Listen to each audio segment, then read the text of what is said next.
قیامت کی نشانیوں سے ایک نشانی ہے کہ حیا لوگوں کے دلوں میں سے چلی جائے گی، لوگ بے حیا ہو جائیں گے۔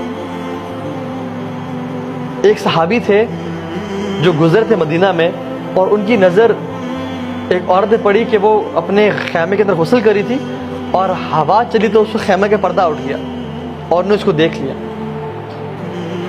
اور وہ صحابی اتنا روئے کہ اب اللہ کے نبی کے اوپر آیات نازل ہوں گی کہ میں منافق ہوں، اور وہ چلے گئے مدینہ چھوڑ کے۔ اللہ کے نبی نے عمر رضی اللہ عنہ کو اور علی بن ابی طالب کو بھیجا کہ جاؤ ڈھونڈ کے اس میرے صحابی کو، کافی عرصے سے نظر نہیں آ رہا۔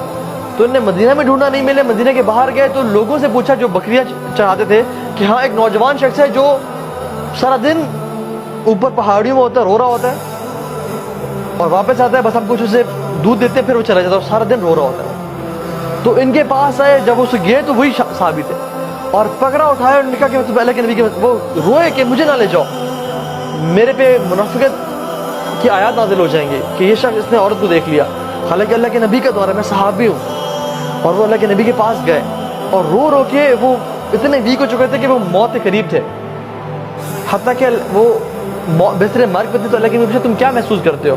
اور یا رسول اللہ مجھے اپنے گناہوں پہ ندامت بھی ہے، لیکن مجھے اللہ سے امید بھی ہے۔ تو اللہ کے نبی نے کہا کہ انشاءاللہ تمہیں اللہ تعالیٰ تمہاری امید کے مطابق تمہارا سر معاملہ کرے گا۔ اب یہ صحابی سبحان اللہ ایک دفعہ نظر بد پڑی ایک عورت پہ اور ساری زندگی روتے رہے۔ اور کتنی دفعہ ہوتا ہے ہم سے گناہ ہوتے ہیں آنکھوں کے، ہم سے کتنے گناہ ہو جاتے ہیں اور ہمیں ہمارے پیسے تو جیسے مکھی بیٹھی اور ہم نے اڑا دی۔ صحابہ کہتے ہیں کہ جن گناہوں کو ہم اپنے پر پہاڑ کے برابر سمجھتے تھے وہ تم لوگ ایسے سمجھتے ہو جیسے مکھی بیٹھی ہے اور تم نے اڑا دی، اتنی سی تمہیں بودر ہوتی ہے۔ اور ہم ان کو لگتا تھا کہ ہمارے پر پہاڑ ہے کہ وہ کبھی گر جائے گا،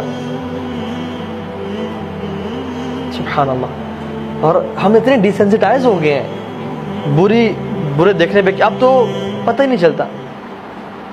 جیسے انسان واش روم میں انٹر ہوتا ہے نا تو اسے بدبو محسوس ہوتی ہے، 10 منٹ 15 منٹ بیٹھا رہے نا پھر اسے بو آنا ختم ہو جاتی ہے، وہ ڈیسینسٹائز ہو جاتا ہے۔ اسی طرح سے اللہ بچائے اس اسپریچول اسٹیٹ سے کہ جب ہم ڈیسینسٹائز ہو جائے گناہوں سے، کہ ہم گناہ کریں اور ہمیں پتہ بھی نہ چلے کہ ہم گناہ کر رہے ہیں، اور گناہ کرتے ہوئے کرتے جائیں اور توبہ کے دروازے ہی ہم اپنے لیے بند کر لیں۔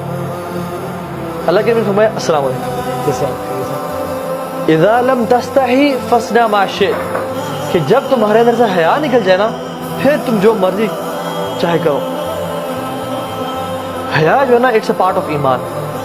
جب حیا انسان سے نکل جائے نا، جب وہ کسی عورت کو ایسے آبجیکٹ دیکھ رہا ہے، جب بھی کوئی عورت گزری ہے اس کی نظریں نہیں جھکی نہیں رہی اور حیا چلے گی، پھر کوئی لمٹ نہیں ہے، پھر وہ بہتا چلا جاتا ہے حتیٰ کہ وہ انسان دین سے متنفر ہو جاتا ہے، دین کو چھوڑ دیتا ہے، نہ اس کو نمازوں میں مزہ، نہ اس کو دعاؤں میں مزہ آتا ہے، اور حتیٰ کہ وہ انسان شیطان اتنا گمراہ کرتا ہے کہ وہ کہتا ہے کہ اب تو لگتا ہے رب سنتا ہی نہیں ہے میری بات، اور جب رب سنتا ہی نہیں تو پھر رب ہے ہی نہیں، اور وہ کفر کی طرف چلا جاتا ہے۔ اور شروع کہاں سے ہوئی تھی؟ اس کی طرف سے۔ ہم انشاءاللہ سولوشن بات کر لیتے ہیں۔ میں نے کچھ سب سے پہلے اسٹیٹسٹکس شیئر کرنے تھے کہ آج کل دنیا میں 56 ملین ایبورشنز ہو رہے ہیں، 56 ملین ایبورشنز ایوری ایئر۔ یہ آپ دیکھیں حالات، اور یہ کس سال کے بچے، 14 سال کی لڑکی سے لے کے 44 ایئرس کی عورت کے، اور 14 سے 19 سال کی لڑکیوں کے زیادہ ہو رہے ہیں ایبورشنز۔ یہ حالات ہیں اس دنیا میں، جو یہ کہتے ہیں بڑی ماڈرن سوسائٹی ہے۔ اور ایبورشن کا مطلب پتہ کیا ہے؟ ایک بچہ زندہ، اس کا قتل، وہ زندہ ہے اور اس کو موت کے منہ میں ڈال دیا جاتا ہے۔ اور یہ سوسائٹی بڑی پڑھی لکھی سوسائٹی ہے جس نے جس کے ریزلٹس یہ ہیں۔ 34 ملین HIV پیشنٹس ہیں، 34 ملین، اینڈ 90% آر چلڈرن۔ 90% وہ جو کہ HIV کے تھرو پیدا ہوئے، جن کے پیرنٹس کو HIV تھا۔ اور HIV کیسے ہوتا ہے؟ ہیونگ ملٹیپل سیکشل ریلیشنز، یا ایسی جگہ پہ سیکشل انٹرکورس کرنا جہاں پہ اسلام نے بالکل اس کو حرام قرار دی ہے۔ تو یہ چیز ہے، 90% بچے سفر کریں HIV سے، کیونکہ جہاں وہ پیدا ہوئے، جن کے تھرو وہ پیدا ہوئے، وہ حرام ریلیشنز پہ تھے، اور وہ سفر کریں اور ان کی موت آ رہی ہے۔ 34 मिलियन HIV पेशेंट्स. खैर से बहुत सारे हैं, हमारे पास टाइम कम है. नाउ हम जल्दी से बात करते हैं इसके सोल्यूशन पे. सबसे पहला सोल्यूशन वो ये है कि अपनी नजरें नीचे कर लें. हदीस बात है, जो नजरें हैं ना, बुरी नजर, ये शैतान के तीर हैं और शैतान का सबसे पहला हमला है. इसके थ्रू सारी चीजें अंदर दिल में जाती हैं. अगर ये आंखें झुकी रहें तो दिल के हालात ठीक रहेंगे, और अगर आंखें उठी रहें और ये नीचे ना हुई तो दिल तबाह बर्बाद हो जाएगा, हत्ता कि इंसान कहाँ तक पहुँच जाएगा.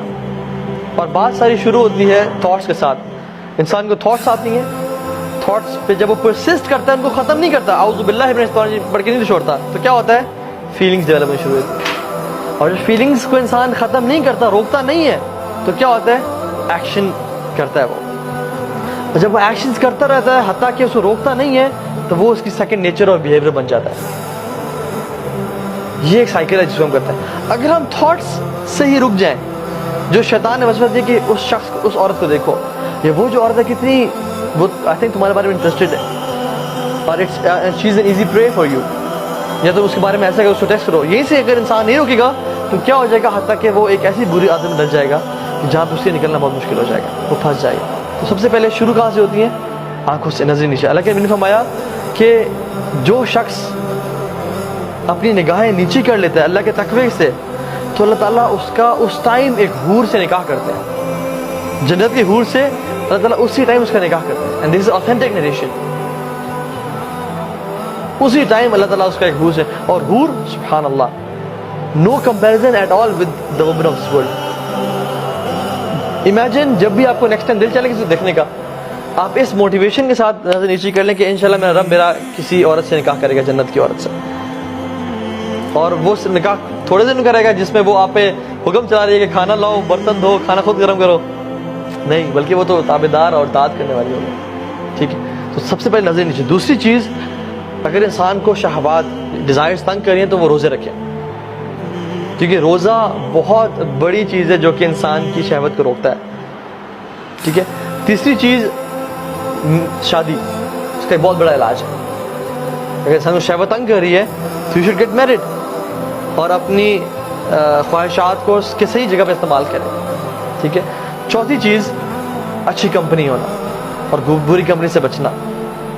क्योंकि बुरी कंपनी जो है ना, अगर एक बुरी कंपनी में इंसान है और वो औरतों के बारे में बात कर रहे हैं, या इसके बारे में बात कर रहे हैं, या पोर्नोग्राफिक मटेरियल के बारे में बात कर रहे हैं, या किसी मूवी के बारे में बात कर रहे हैं जिसमें लस्टफुल और वो है, तो आप एग्जैक्टली उनके पीछे चलने शुरू हो जाएंगे और आप उस चीज़ में पड़ जाएंगे जहाँ पे आपकी बुरी कंपनी जा रही है.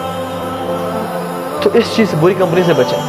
चाहे आप जितने भी नेक हैं, कुरान के हाफिज हैं, मुत्तकी हैं, दाढ़ी रखी हुई, सब कुछ है, बुरी कंपनी में रहेंगे तो अल्टीमेटली, अरबी का मक़ूल है अस्साहिबु साहिब. जो आपका साहिब है ना, जो आपका कंपेनियन है, वो साहिब है. ही इज़ अ पुलर, जो आपको खींचता है, हत्ता कि आपको वहीं पे ले आता है जहाँ पे वो खड़ा हुआ है, और उसका बहुत इन्फ्लुएंस होता है. इब्न क़य्यिम जौज़ी रहमहुल्लाह कहते हैं कि बुरा दोस्त सांप से बदतर है, क्योंकि सांप तो इंसान को डंग मार के मौत के मुंह में डालता है. बुरा दोस्त जो है ना, वो अगर आप उसके साथ रहें, वो आपको गुनाहों में इन्वॉल्व करके आपको मौत के मुंह में नहीं, कब्र में नहीं, बल्कि जहन्नम में डाल देता है. और फिर इब्न क़य्यिम कहते हैं कि बुरा दोस्त शैतान से ही बदतर है, क्योंकि शैतान तो आपको आता है और कान में वसवसे करता है, ये काम करो, फला काम करो. बुरा दोस्त तो आता है, आपको उठाता है, आपको ले जाता है गुनाह की जगह पे, आपसे गुनाह करवाता है, और फिर आपको 100 बहाने देता है कि अपने माँ बाप को क्या बताना है. तो आपको जो है ना, अल्लाह ताला से दूर कर रहा है. शैतान तो आपको सिर्फ वसवसे दे रहा है, लेकिन बुरा दोस्त आपको उठा के ले जाता है, आपको फाइनेंस भी करता है, आपको गाड़ी पे उठा के ले गया, गुनाह करवाया, फिर वापस आके छोड़ दिया उसने, और फिर मशवरे दे के क्या करना है. तो ये चीज़ है, बुरी कंपनी से बचें. हाँ.